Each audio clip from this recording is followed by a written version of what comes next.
유대인의 유월절이 가까운지라 예수께서 예루살렘으로 올라가셨더니 성전 안에서 소와 양과 비둘기 파는 사람들과 돈 바꾸는 사람들이 앉아있는 것을 보시고 노건으로 채찍을 만드사 양이나 소를 다 성전에서 내쫓으시고 돈 바꾸는 사람들의 돈을 쏟으시며 상을 엎으시고 비둘기 파는 사람들에게 이것을 여기서 가져가라.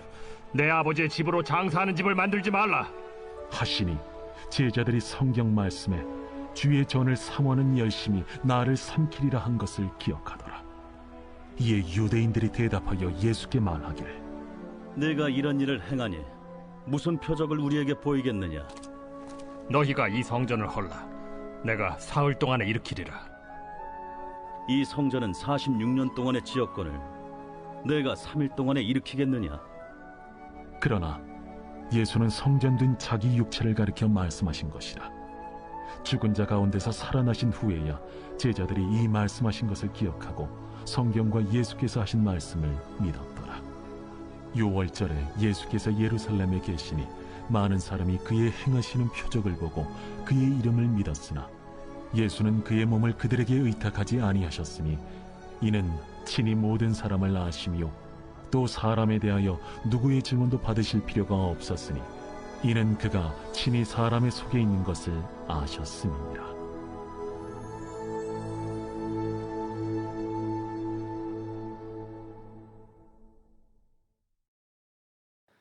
요한복음은 이미 그 서두에서부터 예수가 곧 하나님이시다라고 하는 사실에 관해서 말씀하고 있습니다. 그리고 이것을 무엇으로 증명하셨을까요? 가나의 혼인잔치에서 그런 창조적 능력을 가지고 물이 포도주가 되게 하는 그 표징을 통해서 하나님 되심을 나타내셨습니다. 오늘 본문에도 보면 무슨 표징을 우리에게 보여주겠소라고 질문하는 사람들의 이야기가 들리지 않습니까? 이미 예수님께서는 앞선 2장 1절 이하에 기록되어져 있는 가나의 혼인잔치를 통해서 예수 그리스도께서 하나님이시고 또 하나님이신 그분이 우리의 삶 가운데 권능으로 임하신 것을 이미 말씀하고 있습니다. 그리고 그와 같은 예수 그리스도의 하나님 되심을 나타내심을 통해서 결국 우리에게 이루려고 하시는 일이 무엇이라는 것도 말씀하셨습니까? 보라, 세상 죄를 지고 가는 하나님의 어린 양이다라고 하는 세례 요한의 선포를 통해서 예수님께서 그렇게 우리에게 오셔서 죄의 문제를 해결하시는 희생의 제물이 되실 것이다 라고 하는 것도 말씀하고 있습니다. 그런 희생의 제물이 되신 예수 그리스도는 결국 3일 만에 부활하심을 통해서 우리의 영원한 주가 되신다는 것도 오늘 본문에 기록하고 있죠. 그래서 표징을 구하는 자들에게 이 성전을 허물라, 그러면 내가 4일 만에 다시 세우겠다라고 하는 말씀을 통해서 예수 그리스도의 부활을 이미 사역 서두에서부터 예수님은 밝히고 계시다는 것도 알 수 있습니다. 예수님의 관심이 온통 어디에 있다는 것을 우리가 주목해 볼 필요가 있을까요? 예수님의 관심은 영혼에 있습니다. 그리고 좀 더 구체적으로 표현하자면 영혼의 구원에 있습니다. 죄의 문제를 해결하시고 영원히 죽을 수밖에 없는 우리의 존재를 예수 그리스도의 십자가 사건과 부활의 영광스러움에 나타남으로 영원한 생명의 자리로 옮기는 것, 이 일을 이루시기까지 기꺼이 당신이 희생 제물이 되어서 영원한 제사를 단번에 드리시는 것, 그것이 예수님이 하기 위하여 이 땅 가운데 오신 사역의 본질이라는 것입니다. 자, 그러면 성전이라고 하는 것을 통해서 결국 예수님이 보여주기를 원하신 것은 무엇일까요? 본래 성전은 죄의 문제를 해결받는 곳, 그래서 그러한 성전을 통해서 하나님 앞에 가까이 나아가고 하나님과의 친밀함의 그런 은혜를 누리는 장소가 성전이죠. 그런데 오늘 성전에 보면 그런 하나님과의 친밀함으로서의 교통, 내 집은 만민이 기도하는 집이라고 말씀하셨던 주님의 말씀을 떠올려 본다면 하나님과 인간의 친밀한 만남이 이루어져야 되는 장소가 하나님과의 만남은 실종되어져 버리고 사람과 사람 사이의 만남을 통해서 사람의 이윤을 추구하는 장소로 변질되어진 부분을 예수님께서 채찍질하시고 이 부분을 분노하심으로 많은 사람들을 성전에서 내어 쫓으시는 그런 일화를 기록해 두고 있습니다.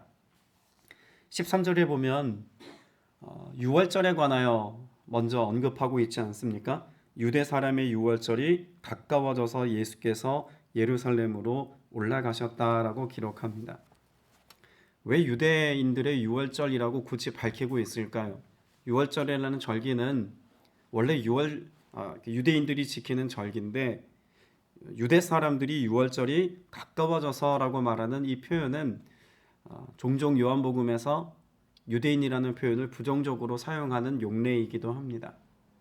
원래 유월절은 누구를 기억하고 누구를 대망하는 마음을 포함하고 있는 것입니까? 희생의 제사, 그 유월절 어린 양을 통해서 출애굽의 역사와 구원의 역사를 경험한 이스라엘 백성들이 메시아 오심을 대망하고 기대하고 바라는 마음으로 지켰던 절기가 결국 유월절 아닙니까? 그런데 그 유월절이 유대인들에 의해서 도리어 변질되었다는 것입니다. 예수 그리스도께서 오셨음에도 불구하고 예수 그리스도를 알아보지 못했던 바리새파 사람들이나 제사장들, 수많은 유대인들을 빗대어서 그런 유월절에 대한 의미와 유월절의 본질에 대한 가치를 잃어버린 이들의 모습을 지적하기 위해서 유대 사람의 유월절이라고 하는 표현을 쓰고 있다고도 볼 수 있을 겁니다. 그래서 유월절이라는 절기에 어린 양 되신 예수님께서 예루살렘에 올라가고 계십니다. 그러면 유월절이라고 하는 절기를 통해서 드러내기를 원하는 그 본질을 예수님께서 회복하기 위하여 예루살렘에 올라가고 계시다라고 말씀할 수도 있는 것이죠. 회복을 위해서 예수님께서 하신 것이 무엇입니까? 첫째는 성전 뜰에서 소와 양과 비둘기를 파는 사람들과 돈 바꾸어 준 사람들이 앉아있는 것을 보시고 채찍을 만들어서 그 모든 이들을 다 성전에서 내쫓으시고 돈 바꾸어 주는 사람들의 돈을 쓸어버리고 상을 엎으셨다고 말씀합니다.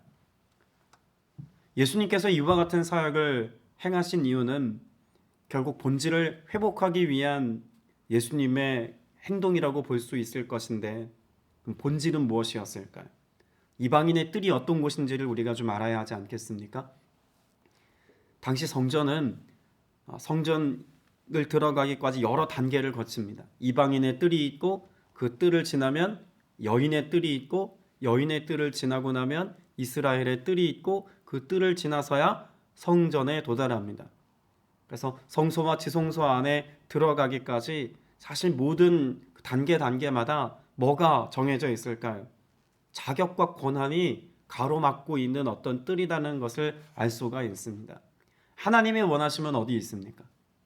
모든 이들이 하나님 앞에 온전히 예배하고 서는 것에 하나님의 관심이 있는데 성전을 만들어 놓고 경계를 세운 사람들의 마음은 구획을 정해놓고 자격을 부여하여서 어떤 사람은 자격이 있고 어떤 사람은 자격이 없다는 것을 이미 그 구획을 통해서 잘 보여주고 있다는 것도 알 수가 있습니다.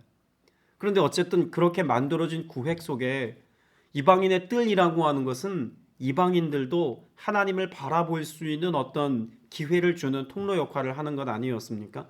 그런데 그걸 무엇으로 바꾸었습니까?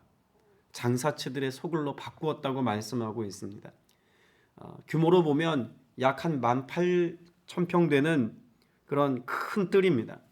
근데 그 뜰에 장사치들이 얼마나 많이 모였든지 그 사람들의 장사하는 모습을 통해서 이방인들이 기도하고 이방인들이 하나님을 바라볼 수 있는 경건의 장소로서의 기능을 더 이상 할 수 없는 상태가 되어져 버린 거죠. 원래 먼 지역에서 온 사람들이 희생의 제물을 제사로 드리기 위해서 이 흠없는 짐승을 바치기 위해서 이 짐승을 사기도 했습니다. 근데 원래 이방인의 뜰에서 장사했던 것이 아니라 기드론 골짜기 너머에 감람산의 시장이 열렸습니다. 근데 그 시장에서 짐승을 사고 그래서 멀리 온 사람들은 그곳에서 짐승을 구해다가 희생의 제사를 드리곤 했는데 당시 가야바라고 하는 대제사장이 그 감람산에 있던 시장을 어디로 끌고 온 겁니까? 성전 이방인의 뜰까지 끌고 온 겁니다. 자, 그럼 목적이 어디 있을까요? 돈에 있습니다. 이것들을 팔아서 이윤을 남겨서 그 재산을 누가 취하는 것이죠? 제사장들이 취하는 목적으로 이 돈을 활용했다는 것입니다. 그러면 이방인의 뜰이라고 하는 이 공간이나 또 나아가서 여인의 뜰이든 이스라엘의 뜰이든 그 성전의 모든 가치는 어디에 본질이 있다고 말할 수 있을까요? 영혼이 하나님과 대면하여 보는 데 본질이 있습니다. 하나님을 바라보아야 할 사람들의 시선을 어디로 지금 바꿔치기 한 것입니까? 돈이라고 하는 것을 가치 있게 여기게 만드는 장소로 바꿔치게 했다는 것입니다. 이걸 다른 표현으로 말하자면 오늘날의 용례로 뭐라고 말할 수 있을까요? 세속화라고 말할 수 있을 것입니다. 하나님을 바라보고 하나님으로 인하여 기쁨을 누려야 할 그 성전이라고 하는 장소가 변질된 거죠. 원래의 목적을 상실한 것입니다. 그래서 하나님께 마음을 두어야 할 이들에 대하여서 마음을 두지 못하는 상태가 된 이 성전에서 하나님을 바라볼 수 있도록 하시기 위해서 예수님께서는 이 모든 것들을 다 쓸어버리셨다라고 볼 수 있는 것입니다. 오늘 우리가 신앙생활하고 있는 교회 공동체 안에 내 삶에 이와 같은 세속화의 문제가 우리의 영적인 삶을, 경건의 삶을 가로막고 있는 것은 아닌지 우리 스스로 진단해 보아야 할 것입니다. 하나님을 대면하고 하나님으로 인하여 기뻐해야 될 내 마음이, 교회가 그런 영적 기능을 상실하고 우리의 만족과 우리의 쾌락과 우리의 즐거움과 내 원함을 성취하는 그 어떤 것으로 수단화하고 있다면 여러분, 이것은 세속화라고 말하기에 충분합니다. 교회 안에 사람들이 모여서 함께 교제하는 것이 하나님으로 인하여 기뻐하는 교제가 아니라 세상에서 받지 못한 어떤 인간적인 위로의 차원에서만 머무른다면 여러분, 그것은 세속화를 끌어당기는 어떤 단초가 될 수도 있습니다. 그 자체가 나쁘다는 것이 아니라 교회 안에서 건강한 코이노니아가 있어야 함에도 불구하고 그 목적은 어디에 있어야 한다고요? 하나님과의 친밀한 교제로 나아감의 1차 목적이 있어야 합니다. 예배도 마찬가지죠. 기도에도 마찬가지입니다. 모든 것이 하나님과의 교통, 성령 안에서 우리가 충만한 교통을 하는 데 목적이 있는 것인데 그 목적은 상실하고 인간의 만족을 위해서 무언가 변질시키는 행위를 기꺼이 감당하고 있다면 주님은 지금도 기꺼이 채찍을 만들어서 교회 안에서 사람들을 내어 쫓으시고 행하는 모든 일들에 대하여 예수님께서 분노하실 것입니다. 로마서 1장 25절 이하 말씀을 보면 예수님의 진노하심에 관하여 말씀하는 구절이 있습니다. 여러분, 하나님의 진노, 언제 하나님이 진노하신다고 말씀하고 계실까요? 바꿀 때입니다. 진리를 거짓으로 바꾸어 역사해서 피조물을 조물주보다 더 경배하고 섬기려고 할 때 하나님께서는 진노하신다고 말씀하고 있습니다. 순리를 영리로 바꾸어서 부끄러운 욕심에 자기 만족을 취하려고 할 때 하나님은 이것을 진노하신다고 말씀하고 있습니다.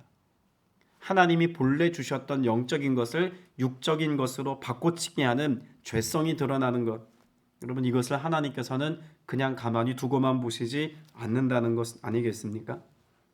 하나님의 임재가 사라지고 장사치들의 소굴이 되어져 돈과 자신의 유익과 만족을 채우는 것으로 변질된 성전을 예수님께서 그냥 내버려 두지 않으시는 것입니다.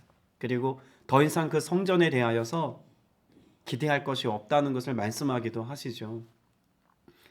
여러분, 요한복음이 쓰여질 당시에 지금 예수님이 보고 계셨던 성전이 있었을까요? 없었을까요?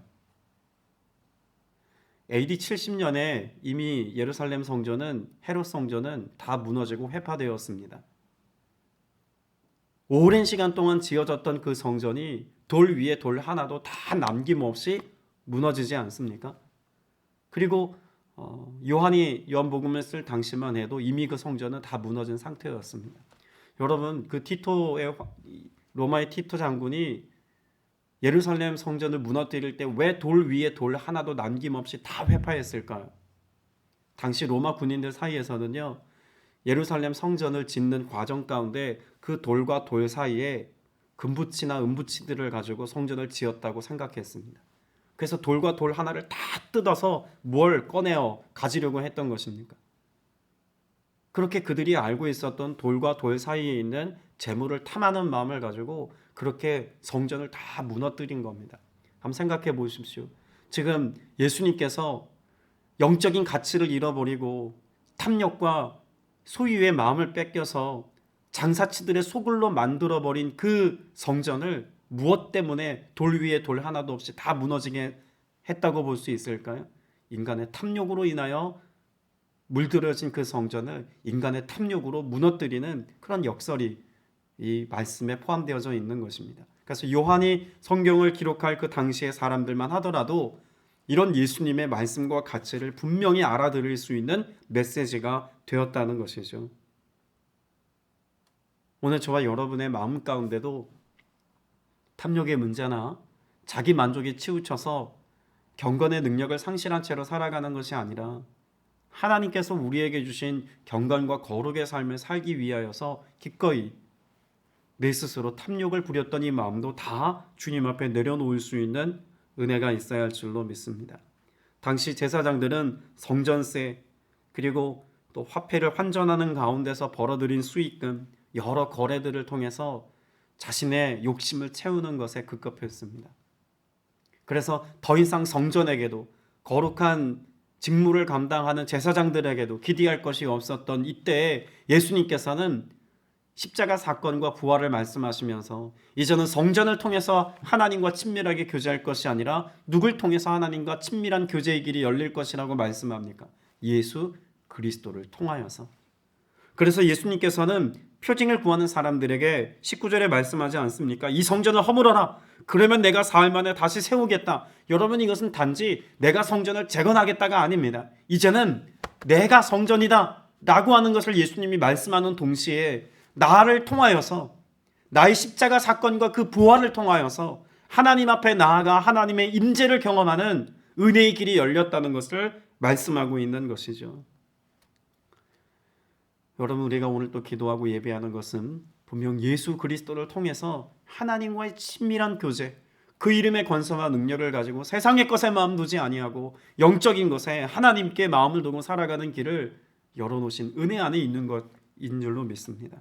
오늘 그렇게 주님의 열어놓으신 길 안에서 포람되어 할 수 있는 하나님의 은혜와 그 생명의 기쁨을 누릴 수 있는 여러분 되시길 축복합니다. 24절 이하 말씀을 보면 예수께서는 모든 사람을 알고 계심으로 그들에게 몸을 맡기지 않으셨다라고도 말씀합니다. 몸을 맡기지 않으셨다라고 하는 것은 단지 의지하지 않았다라는 뜻이 아닙니다. 그들에게 몸을 맡기지 않으셨다는 것은 그들을 믿지 않았다라는 표현으로 번역하는 게 더 옳습니다. 예수님은 사람을 믿음의 대상으로 생각하지 않았습니다. 그만큼 인간의 마음이 뭐하다는 겁니까? 25절 이하에 보면 그는 사람에 대해서 어느 누구의 증언도 필요하지 않으시고 또 사람의 마음속에 있는 것도 알고 계시다고 말씀합니다. 사람의 마음이 얼마나 거짓되고 부패한 것인지 알기 때문에 사람의 증언으로는 예수님을 증명할 도리가 충분하지 않다는 겁니다. 그 마음속에 자기중심적인 탐욕과 죄악이 득실거리고 있음을 분명히 아셨다는 것이죠. 그래서 사람을 믿음의 대상으로 여기지 않았습니다. 사람을 믿어주지 않았다라고 하는 부정적 의미에서의 말씀은 아닙니다. 어떤 걸까요? 사람의 마음이 심히 부패하고 그래서 믿을 만한 대상이 되지 않았기 때문에 예수님은 도리어 사람에 대한 어떤 기대보다는 사람에 대한 충만한 사랑으로 그 영혼을 돌보시고 감싸 안으시고 이해하셨다는 차원에서 이 말씀을 이해할 수 있습니다. 하나님의 것을 자신의 욕심과 욕망으로 변질시킨 인간, 이것을 위해서 이 문제를 해결하기 위해서 예수님께서 행하신 것은 바로 십자가 사건입니다. 우리를 위해서 하나님께 가까이 나아갈 수 있는 그 길을 열기 위해서 주님은 그렇게 죽으시고 부활하셨습니다. 오늘 예수 그리스도의 그 놀라운 사랑과 그 대속의 은혜가 여러분의 삶 가운데 기쁨과 감격으로 풍성한 은혜로 누린 바 되어서 그 이름을 선포할 수 있는 여러분 다 되시기를 주님의 이름으로 축복합니다. 기도드리겠습니다. 은혜가 풍성하신 아버지 하나님, 더욱 주님 경외하고 사랑하는 우리가 되어지기를 원합니다. 말씀 앞에 겸손하게 하시고 하나님의 것을 가지고 나의 만족과 나의 즐거움을 취하고자 했던 그런 죄악된 삶의 모습이 있다면 오늘 이 시간 정결케 하여 주옵소서. 더욱더 주를 경외하고 사랑하는 중심을 가지고 살아가는 모두가 되게 하시고 내 안에 내 마음과 내 삶에 그런 세속화의 문제를 정당화하며 살아가는 어리석음이 있다면 우리를 깨끗게 하시고 새롭게 하사 더욱 주님과 친밀함으로 주 안에서의 기쁨을 누리며 살아가는 모두가 되게 하여 주옵소서. 간구하는 모든 기도의 제목에 합당한 열매를 맺기까지 은혜 더하실 것을 믿사옵고 살아계신 우리 구주 예수 그리스도 이름으로 간절히 기도드렸사옵나이다. 아멘.